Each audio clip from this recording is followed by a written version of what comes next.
Bueno, primero que todo, pues un agradecimiento a la Escuela de Gestión de la Construcción de Argentina por esta invitación para compartir la tarde, o bueno, noches para ustedes en Argentina, ya avanzada la tarde. Yo me encuentro en la ciudad de Bogotá, Colombia, para que podamos discutir de este tema de degradación biogénica en el concreto como tal.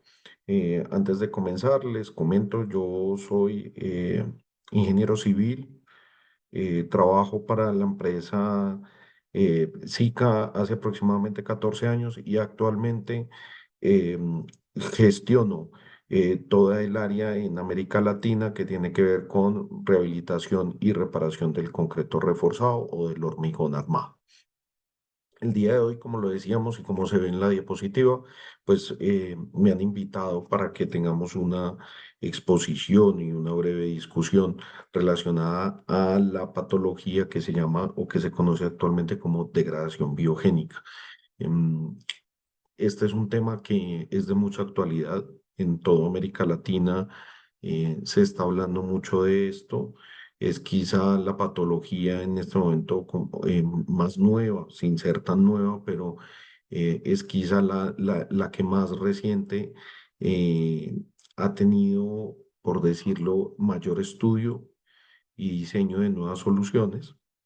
Anteriormente inicialmente se llamó como corrosión biogénica, pero eh, realmente se cambió su nombre porque el tema de corrosión siempre está asociado al acero de refuerzo. Y realmente esta es una patología que ataca es directamente a la matriz del concreto, a la matriz cementosa, ¿no? Entonces, no, digamos que su nombre se ha ido refinando y hoy en día lo conocemos como ataque biogénico, degradación biogénica, eh, y lo que vamos a ver hoy, básicamente para darles un contexto, es explicar muy claro en qué consiste la patología, algunas fotografías de casos en los que hemos estado asistiendo e intervenido alrededor del mundo, explicar muy bien el fenómeno paso a paso, sin irnos, es algo muy químico, sin irnos a un trasfondo de una discusión química, simplemente entender bien por qué se da el problema, dónde lo podemos encontrar y cuáles han sido las formas iniciales o más comunes en las que se ha abordado el problema y que existe hoy en día como tecnología de última generación que realmente ha funcionado y ha sido muy bien testeada y ha respondido muy bien en proyectos donde se han aplicado. Entonces, pues sin más, vamos a entrar en materia. Esta es una conferencia que dura alrededor de aproximadamente una hora. eh, y que si lo quieren y creo que la plataforma lo permite, si de pronto hay alguna pregunta, al final lo podemos pues discutir como tal. Entonces, miren, como les decía, la degradación biogénica tiene unas consecuencias enormes sobre el hormigón armado, gigantescas. Es quizá una de las patologías dentro de la gama de patologías que se tienen para el hormigón armado, es quizá una de las que producen mayor destrucción en el concreto a una tasa o a un ratio de velocidad muy alto. Realmente es una patología muy destructora. Nosotros hemos encontrado problemas como lo ven acá como se ve en la fotografía, nosotros, por ejemplo, colapsos de alcantarillas que no se explicaban por qué si habían colapsado en tan poco tiempo, destrucciones, quizás esta fotografía sale un poco movida, pero la fotografía, voy a activar mi puntero, perdón, porque creo que no estoy, ahora sí. Esta fotografía, bueno, salió un poco movida, la verdad es que cuando se tomó fue en una condición muy difícil, pero aquí se alcanza a ver el enorme daño que se estaba presentando en una pared de comunicación entre un canal de acceso y una cámara de aguas residuales. Estos son, miren, matrices o elementos de un pozo de bombeo. Esta foto fue tomada en un proyecto en Casablanca, en Marruecos. Este pozo de bombeo tenía menos de 10 años de fabricado, de construido cuando se tomó la fotografía, al igual que este pozo en una planta de tratamiento. Este es todavía incluso más joven que este. Este es un pozo que tenía alrededor de 7 años en Angers, Francia. donde se veía una patología sobre el concreto desconcertante, ¿no? O sea, se ve una degradación enorme en el concreto, como les decía, si ustedes observan la fotografía izquierda, esta fotografía muestra el enorme daño, es una degradación supremamente agresiva en en la matriz cementosa del concreto en muy poco tiempo. O sea, no hay otra patología que tenga esta capacidad de daño hablándolo de patologías en términos normales, es decir, si sacando, por ejemplo, patologías derivadas de, por ejemplo, ataques por químicos industriales. Claramente, si sometemos a un concreto al ataque de un químico industrial, una soda cáustica muy concentrada y lo dejamos expuesto, pues seguramente va a producir un daño de este tipo, pero pues eso es un daño que sabemos claramente dónde viene y por qué se da. Pero este tipo de patologías donde realmente es una enfermedad de un proceso, pues vuelvo y soy muy insistente en el tema, es quizá una de las patologías que más rápido dañan la matriz del concreto. Este es un video que tuvimos la oportunidad de tomar en un proyecto en un túnel en México. Esta es un túnel de la planta de Totonilco en Ciudad de México. La planta de Totonilco es quizá una de las plantas de agua residual más grandes de América y van a ver lo que pasa aquí en el concreto, como lo muestra el operario.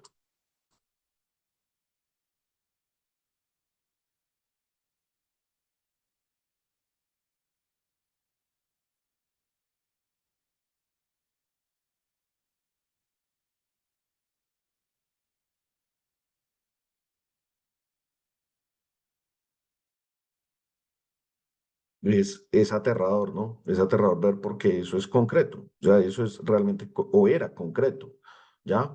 Y es aterrador ver la debilidad y en lo que se convierte el concreto por un ataque. Entonces, perdón, creo que me salté una diapositiva, ya.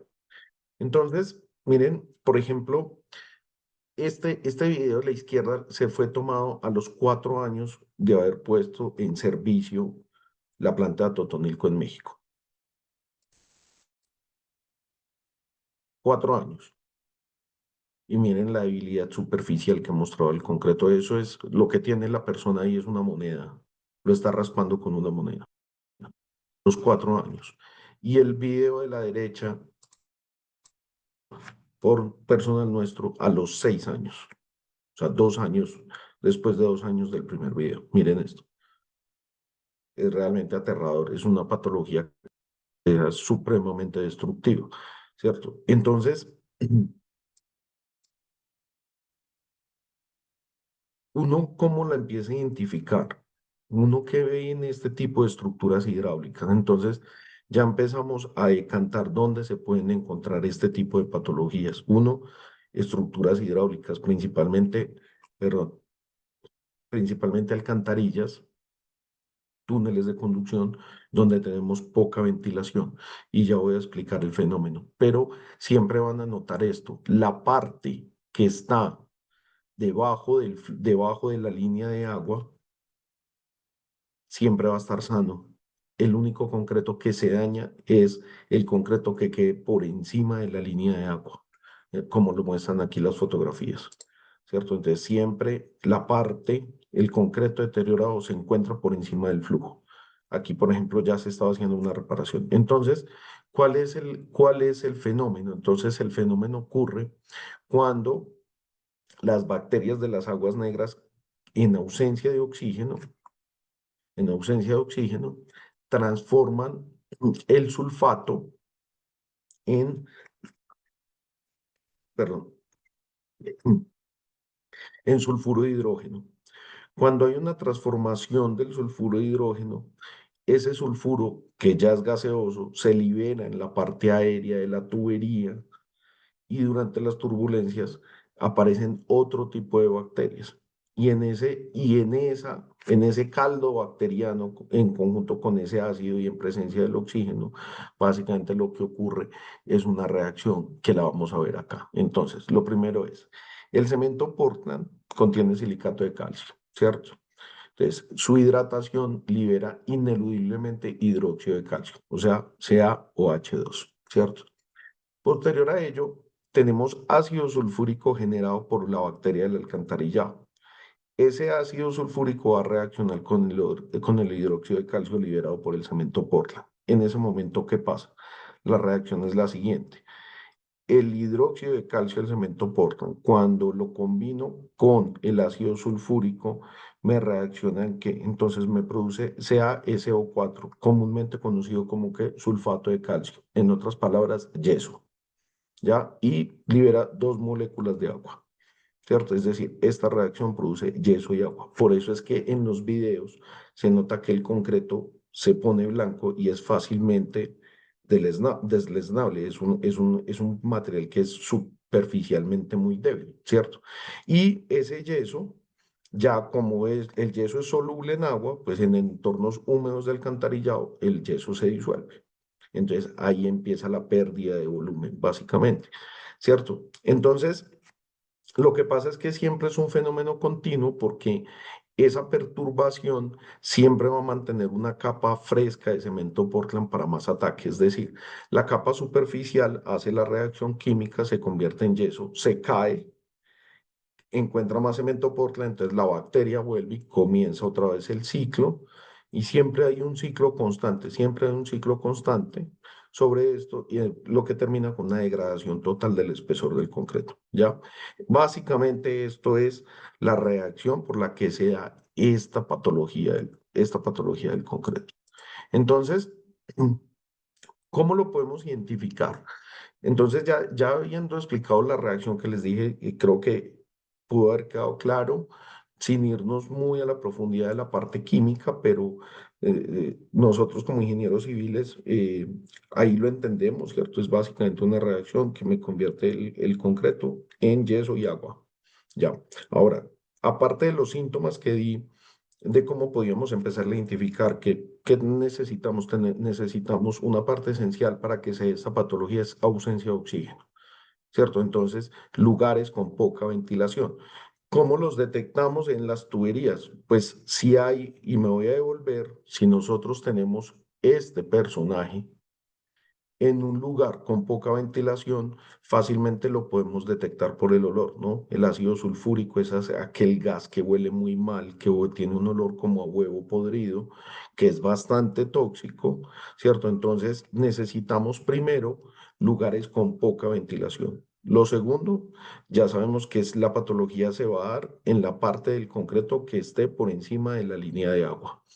Y otra forma en la que en la que lo podemos identificar y empezar, por decirlo así, a darnos cuenta que tenemos un problema es una medición del pH del concreto.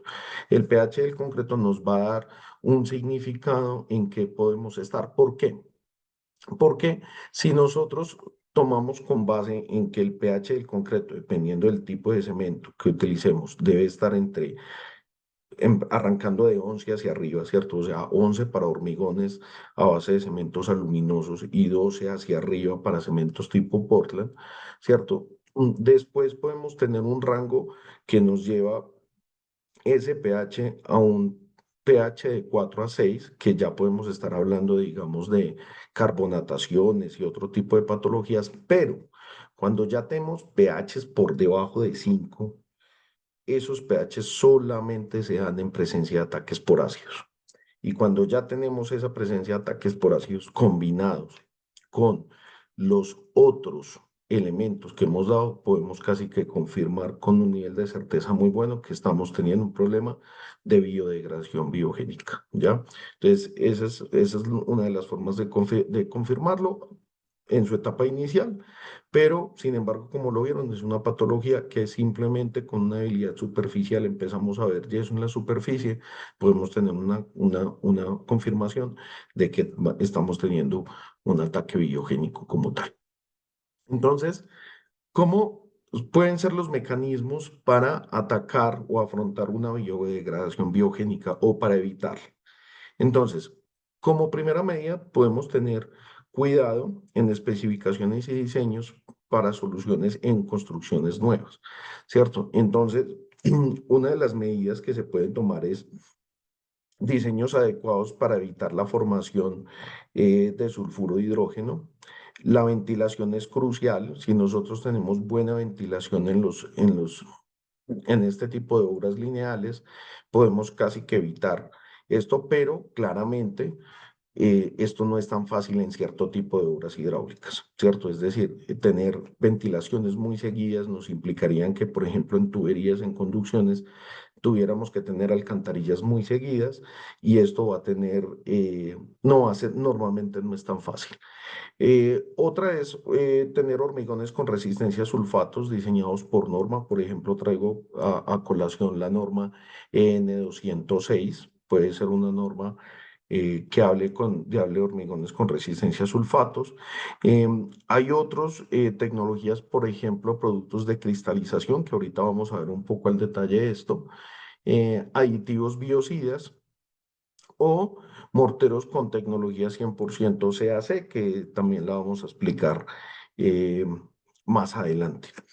Cuando tenemos problemas que ya hemos tenido la patología presente, es decir, que necesitamos habilitar o diseñar soluciones por rehabilitación, entonces, pues aquí hay tecnologías de revestimientos como una tecnología patentada que se llama Solutec, que ahorita la vamos a revisar al detalle. También pueden ser revestimientos plásticos, tuberías con tecnología CIPP, plásticos del tipo de fibras reforzadas con polímeros, algunos tipos de FRP, por ejemplo, vidrios. Eh, la adición de nitrato de calcio, esta es una solución química que lo que hace es decantar o impedir la formación del sulfuro de hidrógeno. Y también morteros, como lo decíamos acá, tanto en construcción nueva como rehabilitación, utilizar morteros con tecnologías de 100% se hacen aluminatos. Entonces, vamos a ver un poco acá de, eh, por ejemplo, degradaciones en laboratorio, testeos para que se den cuenta. Entonces, por ejemplo, estas son probetas, estas son fotografías de probetas de hormigón Portland después de un año en cámara de incubación, ¿cierto? Es decir, metemos las probetas de hormigón a cámaras que están cargadas con la bacteria y las sometemos a incubaciones de un año para poder ver las degradaciones, ¿cierto? Entonces el ciclo está así. En 10 semanas, digamos que no tenemos una afectación tan importante, pero a medida que pasa el tiempo empezamos a ver ya cómo es la pérdida de masa. Después de las 47 semanas ya estamos muy, muy, muy degradados, ¿cierto? Entonces, eso es hormigón Portland. Ahora vamos a ver, por ejemplo, la degradación de un hormigón adicionado con escoria y humo de sílice para ver si es efectivo.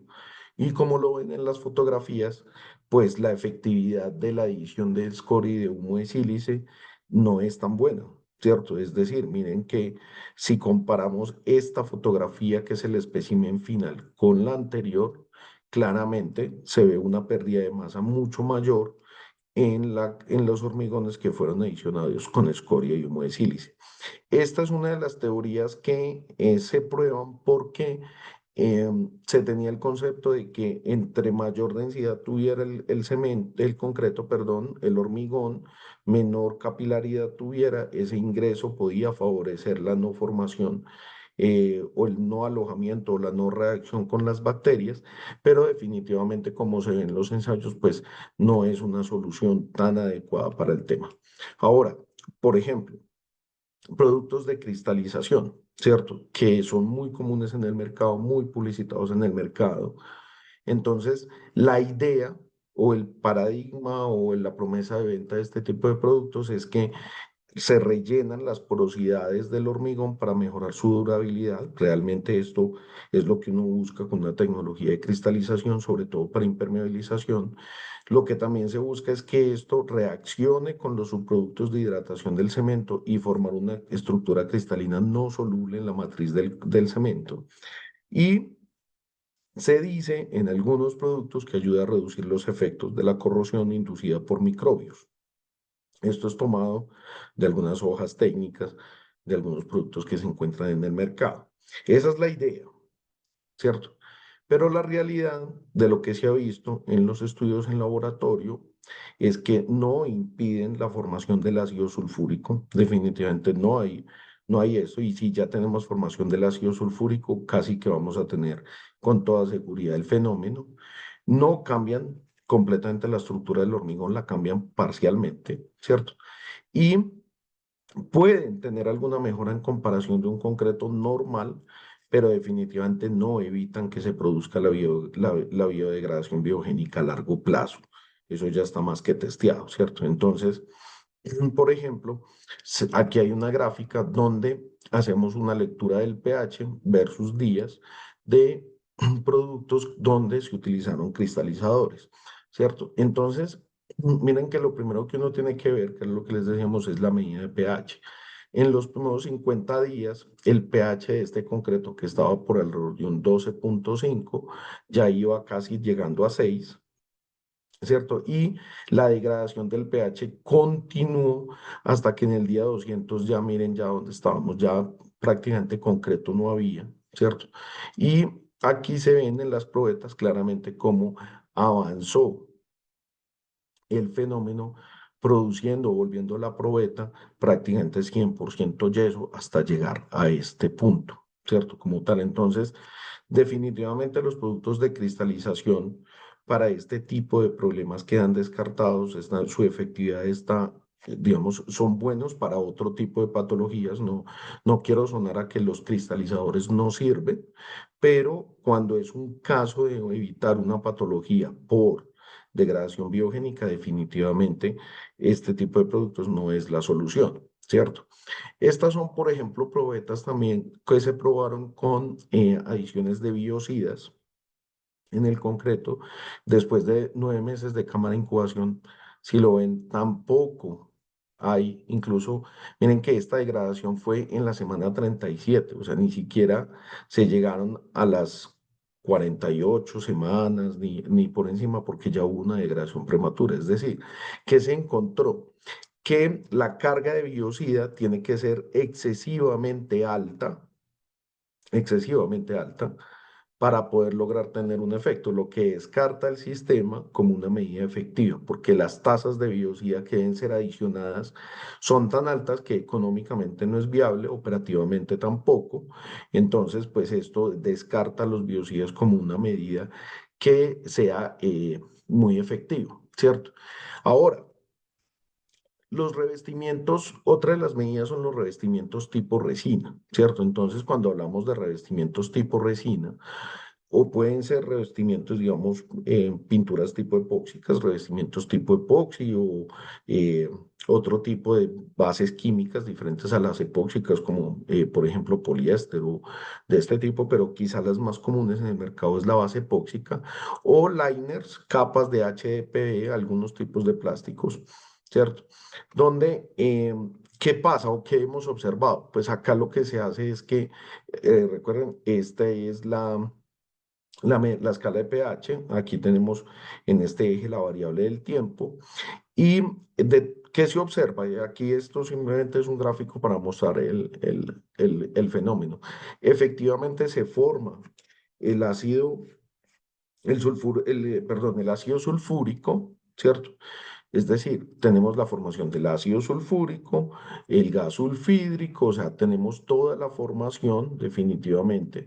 Y en la superficie, y que empezamos a observar que de todas maneras, a pesar de que hay un revestimiento, la caída en el pH del concreto es muy abrupta, lo que demuestra que este tipo de películas eh, no son tan efectivas porque definitivamente se pueden presentar discontinuidades en la película que hacen que el fenómeno eh, no sea evitado y ocurran este tipo de cosas, ¿ya? Entonces, por ejemplo, estos son revestimientos tipo resinas, donde si lo ven, la efectividad al final, la película terminó siendo atacada por la parte de atrás y por eso es que se ve esto como una tela, por decirlo así, como una tela colgando ya desprendida, ¿cierto? En este tipo de tanques. Y miren que lo más interesante, por ejemplo, de este caso es que este caso es incluso un tanque abierto, ¿cierto? Pero aquí habían unos canales cerrados y hubo un daño colateral sobre todos los revestimientos de los tanques exteriores. Entonces, así se ven, miren, este tipo de daños, unos daños muy, muy fuertes sobre revestimientos. Entonces, pues ejemplos hay muchos. Miren, por ejemplo, esta es una planta, esta es una fotografía de un revestimiento de tipo corrección que se le hizo a una planta de aguas residuales en Haifa, en Israel. Y este es el resultado. Así estaba la protección 5 años después. Es decir, es una, fracasó totalmente la reparación. Allí lo que se utilizó fue un mortero de reparación común y un revestimiento, un recubrimiento epóxico, ¿cierto? Entonces, la verdad es que hasta ahora ya, ya hay mucha claridad, hay mucha evidencia sobre en el tiempo cuáles son productos que o tecnologías o procedimientos que pueden ser aplicados a este tipo de patologías y que funcionen realmente. Entonces, por ejemplo, una de las tecnologías que mejor ha demostrado eh, una buena efectividad son los morteros con base cemento de aluminato de calcio, ¿cierto? Esos morteros, que son morteros monocomponentes, cementos hidráulicos, pero cementos con modificación o cementos aluminato calcio, han demostrado ser muy eficientes. Entonces, cuando uno revisa este tipo de tecnologías, uno se da cuenta que, por ejemplo, la primera barrera, si uno lo ven aquí en la gráfica de pH contra la capacidad de neutralización, que es un parámetro que se mide, si lo ven acá, el cemento Portland ordinario tiene, perdón, tiene una capacidad muy corta, es decir, cae abruptamente, mientras que cuando tenemos cementos con aluminato de calcio, esta capacidad de neutralización se mantiene o es, digamos, mucho más efectiva, es una rata mucho más alta, ¿cierto? Entonces, la primera barrera actúa como una primera barrera que tiene una capacidad muy alta de neutralización de ácido en comparación con el cemento Portland, ¿cierto? Entonces, posterior a ello, otra ventaja es que forman una segunda barrera. ¿Por qué? Porque hay una precipitación del gel de alumina AHM3 menos cuando el pH es inferior a 10. Es decir, cuando este tipo de morteros empiezan a tener una interacción con el concreto y los pHs llegan a estar inferiores a 10, forman un gel de alumina, que ese gel de alumina permanece estable sin ningún tipo de afectación hasta que, al no ser que ocurriera, que el pH llegue hasta 4, ¿cierto? Es decir, vamos con doble barrera de protección, ¿cierto? Y después de esto, tienen una tercera barrera, y es que cuando el pH baja de 4, este tipo de morteros lo que hacen es que se dedican a liberar aluminio, ¿cierto?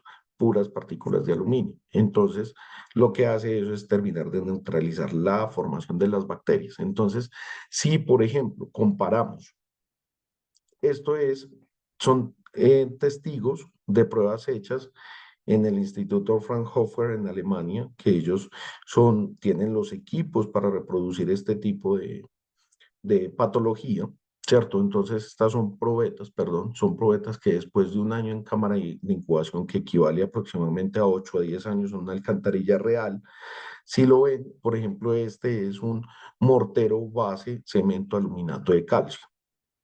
¿Cierto? Aquí fue comparado con un concreto adicionado con escorias o con un cemento de alúmina y agregados con alto contenido en silicio, ¿cierto? Entonces, si lo ven, claro, la degradación que tienen los morteros base aluminato de calcio es prácticamente mínima en este tiempo como tal. Entonces, hoy es en día una de las tecnologías más preciadas para poder contrarrestar este tipo de patologías. Acá, este es un corto video donde van a ver como de un estudio de campo que se hizo en Francia, donde se expusieron en ambiente real 6,5 años un concreto testigo sin revestimiento y una probeta de un mortero fabricado con cemento aluminato de calcio. Y van a ver la diferencia, cómo terminaron los dos especímenes.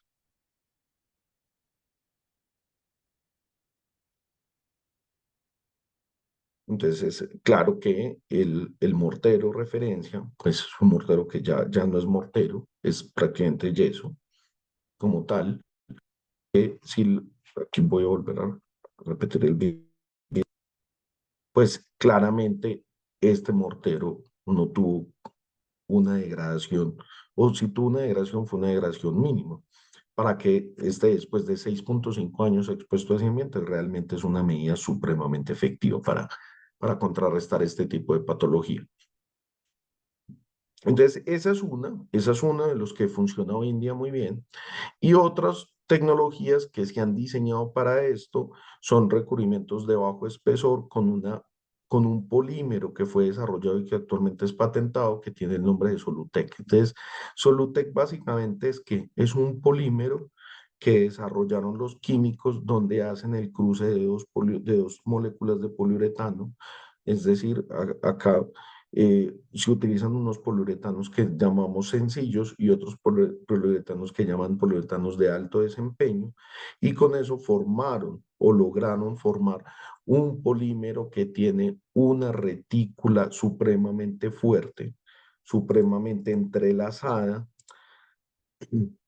muy compenetrada, una matriz de unos enlaces supremamente fuertes, con lo que lograron generar unos revestimientos que tienen unas propiedades bastante especiales frente a este tipo de patologías, ¿cierto? Entonces, son, por ejemplo, este tipo de patologías? Entonces, básicamente, para digamos, eh, no dejarlo tan etéreo, el tema de la partícula de Solutec, al final es un revestimiento, por decirlo entre comillas, como una pintura, donde se aplican unas capas primero de imprimantes para garantizar su adherencia y posterior a ello se aplica una película.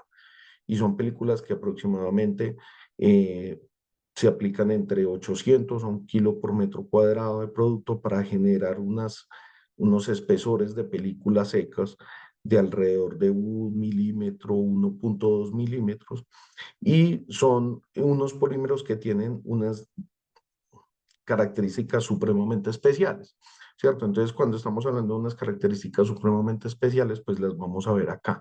Este es un cuadro de comparación con las tecnologías que tenemos, que el mercado tiene hoy en día. Entonces, este tipo de tecnologías, por ejemplo, la epóxica, los poliuretanos, las poliurias y este nuevo tipo de polímeros, ¿cierto? Entonces, por ejemplo, en métodos de aplicación, pues los epóxicos se pueden aplicar en forma manual o egles, los poliuretanos igual, las poliurias, la tecnología madre de las poliurias son productos que deben ser proyectados en caliente, a pesar de que hoy en día pues hay poliurias en frío. Y este nuevo tipo de partículas, pues son partículas que llaman, que pueden tener una aplicación manual o por proyección también, ¿cierto?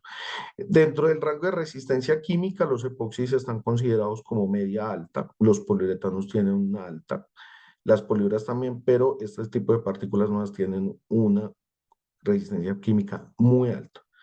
Adicionalmente tienen otra ventaja y es que tienen unos buenos puenteos de fisuras.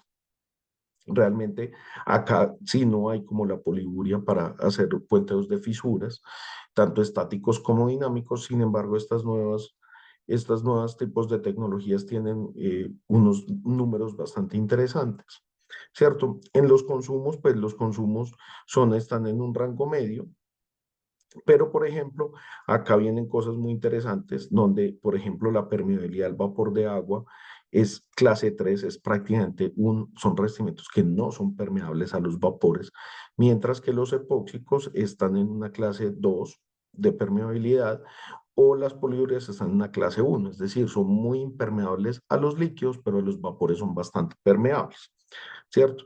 Entonces, este tipo de tecnologías han sido desarrollados y son supremamente testeados. Este, por ejemplo, es un ensayo, lo mismo el Instituto Fraunhofer en Alemania, que ellos son muy juiciosos en el análisis de esto y tienen el equipo este es el equipo, básicamente esta es una cámara de ataque biogénico, se llama el ensayo, se llama un BCA como tal, y básicamente lo que se hace en esta cámara es que a través de una solución que tiene la bacteria producen tienen la capacidad de recrear, ¿cierto? La producción del sulfuro de hidrógeno y poder evaluar probetas en diferentes tiempos que se tienen, ¿cierto? Entonces, la cámara, lo que hace 6 meses de cámara de simulación reflejan aproximadamente unos 48 a 60 meses en un entorno real con ataque sulfúrico biogénico, ¿cierto? Entonces allí lo que se hacen es meter testigos de concreto con protecciones y con diferentes protecciones y allí se hacen las evaluaciones de resistencia. Entonces, por ejemplo, después de 18 meses en las cámaras, es decir, 18 meses en una cámara de prueba son 15 años aproximadamente en un entorno real, pues se revisan y, por ejemplo, este es un concreto referencia, ¿cierto? Este concreto referencia, por ejemplo, a los 7 meses ya el concreto se degradó totalmente, ¿cierto? Este ni siquiera aguantó estar los 18 meses en prueba, a los 7 meses ya no había probeta para evaluar. Y estas son, por ejemplo, una probeta que salió a los 18 meses que había sido recubierta con un producto que es un epóxico modificado con resina nóvola, que es decir, en la línea de recubrimientos epóxicos son los epóxicos que tienen una mayor robustez frente a la resistencia química, pero sin embargo se muestra una degradación que pues, es una buena resistencia, pero sin embargo ahí sí alcanza a ver cierta degradación en el recubrimiento. Pero ya estas partículas nuevas, el polímero que les estoy hablando, los polímeros de poliuretanos híbridos, los cruces de poliuretanos, si ustedes los ven después de 18 meses, prácticamente salen intactos como tal en este tipo de ataques químicos. Entonces, estas son validaciones que son supremamente importantes para nosotros. Y otra de las ventajas y diferencias con otros tipos de recubrimientos de estos tipos de polímeros que son muy valuadas en estructuras es la diferencia en las rigideces. Acá se ve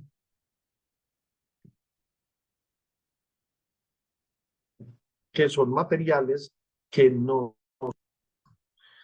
a pesar de estar en un ataque constante, pues los epóxicos, epóxicos con muy buena resistencia química, sin embargo, son materiales que son supremamente frágiles. Entonces, pues esta es una característica que también es muy valiosa de este tipo de moléculas nuevas que se han desarrollado para esto, porque esto permite tener también una capacidad de movimiento en la estructura sin tener una ruptura en la protección como tal, que cuando lo hablaba ahorita de las evaluaciones de los recubrimientos, se mostraban que discontinuidades en la película provocaban que la patología se desencadenara fácilmente y atacaba por detrás al recubrimiento, a pesar de que el recubrimiento siguiera estando presente. Algo así como un tipo de, similarmente como ataca un cáncer, ¿no? Ataca desde adentro y dejaba la película intacta, pero luego la película terminaba completamente desprendida. Así se ven comparaciones, o sea, estos son unas comparativas entre tecnologías de polímeros nuevos y protecciones como tal. Donde hemos aplicado, hemos hecho muchos tipos, muchas aplicaciones, muchísimas aplicaciones ya con este tipo. Hay proyectos en América Latina supremamente importantes, donde básicamente, pues las superficies se preparan, estos son superficies, este es un proyecto no es una rehabilitación, sino una protección de un canal nuevo, donde se hacen una cantidad una preparación muy sencilla del concreto realmente, y las películas de aplicación se ven así, o sea, literalmente cualquier persona que no conozca la tecnología, pues va a creer que están pintando la estructura, y realmente lo que están aplicando es una película de poliuretanos avanzados que les va a permitir proteger y no tener este tipo de patologías como tal en los concretos que tenemos, ¿cierto? Entonces, pues ese era un recuento rápido de lo que nos invitaron hoy a hablar sobre ataque biogénico de una forma explicada muy didáctica de los sistemas que hay hoy en día, que tenemos evaluados y en la forma en la que nosotros desde SICA abordamos este tipo de problemas, donde ya hay formas que son exitosas y actualmente se están implementando como tal. Entonces, pues esto era lo que tenía que compartirles el día de hoy. Yo creo que si alguien tiene una pregunta, creo que pueden abrir el micrófono. Creo que no hay restricción, o no sé. O me escriben por si hay alguna pregunta. No sé si alguno de los asistentes quiera interactuar conmigo un rato o, bueno, no estoy viendo el chat, pero voy a terminar bueno, no voy a compartir para poder ver, a ver, aquí ya puedo ver el chat. Ah, bueno, ok, listo. Entonces, bueno, hasta ahora no tengo eh, pregunta alguna. Eh, de todas maneras, si alguien se quiere comunicar conmigo por algún proyecto en específico, eh, voy a dejar mi correo electrónico acá. Sí, Florencia me pregunta si las mezclas de cemento aluminato son vendidas por SICA. Sí, efectivamente, ese tipo de morteros nosotros los fabricamos. Lastimosamente hoy en día no hay forma de fabricar este tipo de morteros en América Latina. Estas son formulaciones que son desarrolladas y testeadas con materias primas, específicamente agregados y cementos que solamente son producidos en Francia, pero América Latina lo abastecemos con producto que fabricamos en nuestra planta de Francia. Pero sí, tanto los recubrimientos que le mostré como, bueno, la tecnología de Solutec, la patente la tiene SICA actualmente, es decir, nosotros somos dueños de la tecnología y del desarrollo. Entonces, las dos alternativas últimas que mostré, que son las más testeadas de todos, efectivamente son proveídas para SICA en todos los lugares de América Latina. Eh, Como les decía, en el chat acabo de dejar mi correo electrónico por si de pronto alguien en algún momento quiere escribirme, tiene alguna inquietud, necesita que lo asesoremos en un proyecto, pues bienvenido sea, que siempre estamos prestos para soportarlos. Ok, ¿cuál de las dos soluciones, Florencia me pregunta, cuál de las dos soluciones otorga mayor vida útil? Bueno, según los testeos, Florencia, hay una cosa que es determinante eh, en las dos soluciones y es los espesores, ¿no? Como todo, eh, entre más espesor apliques, pues mayor tiempo de vida útil vas a tener, ¿cierto? Pero definitivamente, cuando hay posibilidades de aplicar los recubrimientos tipo poliuretano, estas películas demuestran un mejor desempeño debido a lo que les decía. Estas películas de poliuretano son unas películas que son flexibles, entonces estas películas aguantan mucho mejor los movimientos que pueda tener un tipo de estructuras como estos. ¿Qué pasa con los morteros? Que los morteros pues son morteros, entonces son materiales frágiles que si en algún momento llegan a romper su película, pues vamos a tener una degradación o podemos llegar a tener esa degradación en el concreto por la parte de atrás como tal. Entonces, definitivamente el uno son las películas de poliuretano, el dos son los morteros, a pesar de que los morteros brindan la triple barrera o el efecto triple barrera que yo les estaba mencionando ahorita como tal. Entonces, pues eso puede ser una respuesta. Ahora, Gerardo me pregunta, dice, si trabajamos en un entorno en el cual los pozos ciegos de una propiedad se encuentran cerca de las bases, zapatas de una edificación, el agua que es absorbida por la tierra y llegan a tener contacto con las zapatas, esto puede producir degradación biogénica. No, no, Gerardo, definitivamente está probado que solo que esas aguas se muevan no son un entorno suficiente para que la degradación biogénica se dé.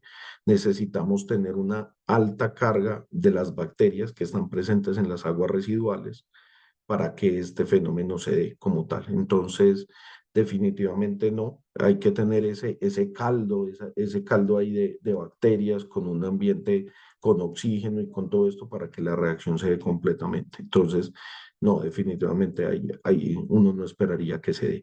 Y dice, con el mortero de pegado de ladrillo de las paredes del pozo ciego ocurre la degradación también. Sí, Gerardo, lo hemos visto en los morteros de pega, es decir, eh, lo único que usted necesita es tener una mezcla cementosa, base cemento Portland normal, y los elementos como una ausencia de buena ventilación, la presencia de aguas residuales y simplemente necesitas las partículas del cemento Portland, los hidratos de calcio para que se presente el fenómeno.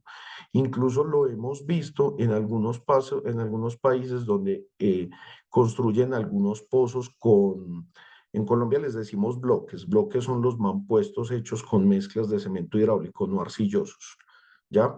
Esos bloques son peor aún, ¿cierto? Porque son todavía más débiles, son mezclas que son muy poco controladas en los países de América Latina, a pesar de que sí hay fábricas que producen bajo normativa técnica con mezclas controladas, abundan mucho más las fábricas de mampuestos o de bloques base de cemento informales que no tienen ningún tipo de... Entonces las mezclas son muy pobres y son todavía más desestabilizadas y se degradan todavía muchísimo más rápido. Entonces, sí, efectivamente, vas a tener el problema en el mortero de pega y si son bloques, vas a tener problema en bloques, definitivamente, ¿ya? Entonces, pues eso es. Bueno, no tengo más preguntas. La verdad es que fue un gusto para mí estar esta tarde con ustedes. Y como les digo, cualquier cosa no deben contactarnos. Ustedes están en Argentina, pueden contactar a SICA Argentina, que allá tenemos gente, o escribirme directamente el correo electrónico y siempre será un gusto poderlos asistir. Entonces, pues bueno, muchas gracias. Así terminamos en la tarde de hoy y espero que tengan un feliz descanso en la noche de hoy allá en Argentina. Que estén muy bien. Hasta luego.